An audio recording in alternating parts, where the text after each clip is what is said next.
24 May 2024। Current affairs in short, the 25th of May 2024. International news. World's highest observatory inaugurated in Chile. The University of Tokyo has inaugurated the Atacama Observatory, TAO, at 5,640 meters above sea level, earning a Guinness World Record for the highest observatory in the world. Klaus Schwab to step back from executive role. World Economic Forum founder Klaus Schwab will transition to chairman of the board of trustees by January next year, as part of a governance evolution. European countries recognize Palestine. Ireland, Norway, and Spain have recognized Palestine as a state amid the Israel-Hamas conflict, prompting Israel to recall its ambassadors from Ireland and Norway and issue warnings to Spain. अंतर्राष्ट्रीय समाचार। Chilli में विश्व की सबसे ऊंची वेधशाला का उद्घाटन। Tokyo विश्वविद्यालय ने समुद्र तल से 5,640 मीटर ऊपर अटाकामा वेधशाला (TAO) का उद्घाटन किया है, जिसने दुनिया की सबसे ऊंची वेधशाला का गिनीज वर्ल्ड रिकॉर्ड अपने नाम कर लिया है। क्लाउस श्वाब कार्यकारी भूमिका से हटेंगे। विश्व आर्थिक मंच के संस्थापक क्लाउस श्वाब शासन विकास के एक भाग के रूप में अगले वर्ष जनवरी तक न्यासी बोर्ड के अध्यक्ष का पदभार संभालेंगे।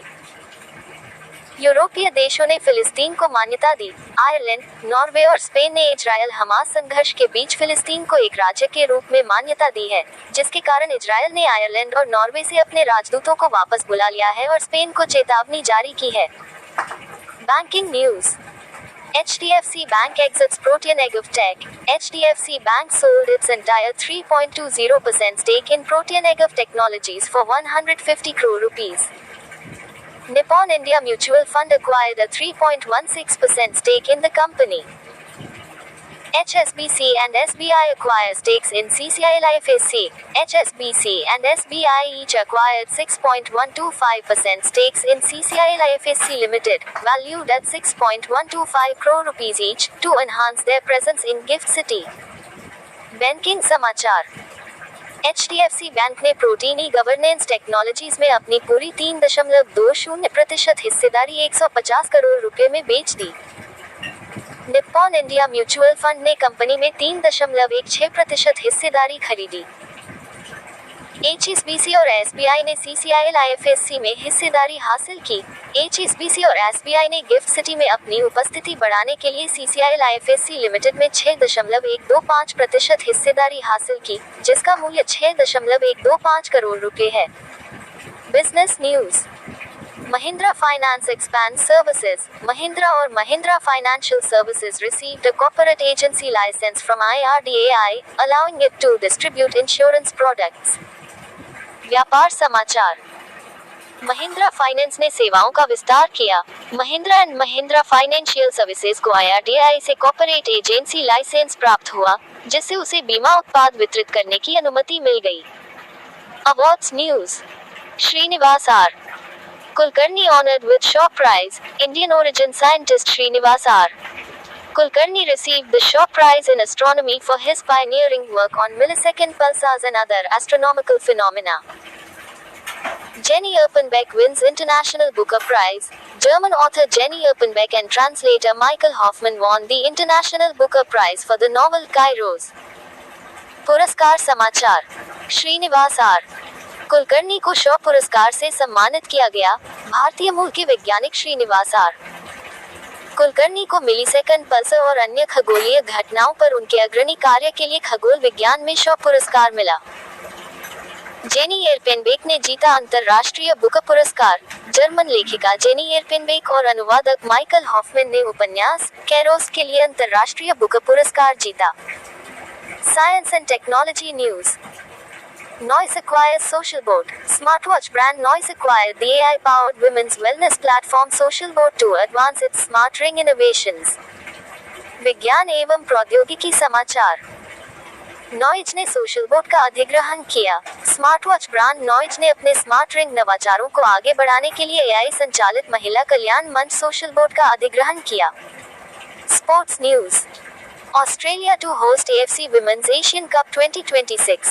The AFC confirmed Australia as the host for the 2026 Women's Asian Cup. Let's Move India campaign. The IOC, in collaboration with the Reliance Foundation and Abhinav Bindra Foundation, launched the Let's Move India campaign to celebrate Olympians bound for the Paris Olympics. खेल समाचार। Australia करेगा AFC महिला एशियाई cup 2026 की मेजबानी। AFC ने 2026 महिला एशियाई कप के लिए ऑस्ट्रेलिया को मेजबान के रूप में पुष्टि की।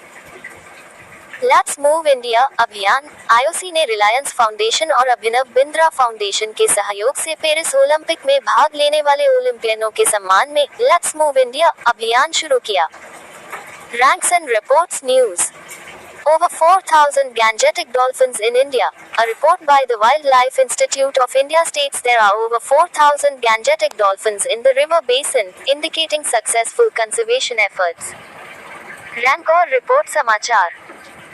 भारत में 4,000 से अधिक Ganga dolphin.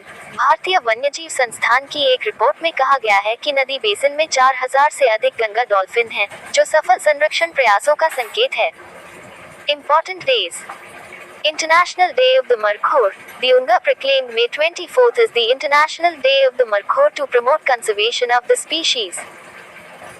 World Turtle Day, celebrated on May 23rd to raise awareness about turtles and tortoises, highlighting their distinct habitats and lifespans. महत्वपूर्ण दिन। अंतर्राष्ट्रीय मारखोर दिवस। संयुक्त राष्ट्र महासभा ने इस प्रजाति के संरक्षण को बढ़ावा देने के लिए 24 मई को अंतर्राष्ट्रीय मारखोर दिवस के रूप में घोषित किया।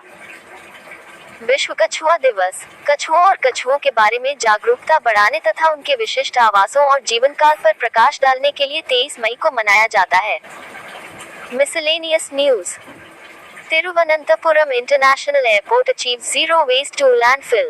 The airport received recognition for its environmentally responsible practices from the CIIITC Center of Excellence for Sustainable Development. विविध समाचार। तिरुवनंतपुरम अंतर्राष्ट्रीय हवाई अड्डे ने लैंडफिल में शून्य अपशिष्ट का लक्ष्य प्राप्त किया। हवाई अड्डे को सतत विकास के लिए CIIITC उत्कृष्टता केंद्र से पर्यावरण के प्रति जिम्मेदार प्रथाओं के लिए मान्यता प्राप्त हुई। ऐसी ही महत्वपूर्ण जानकारी देखने के लिए हमारे चैनल लाइव स्टडी को सब्सक्राइब करें। धन्यवाद।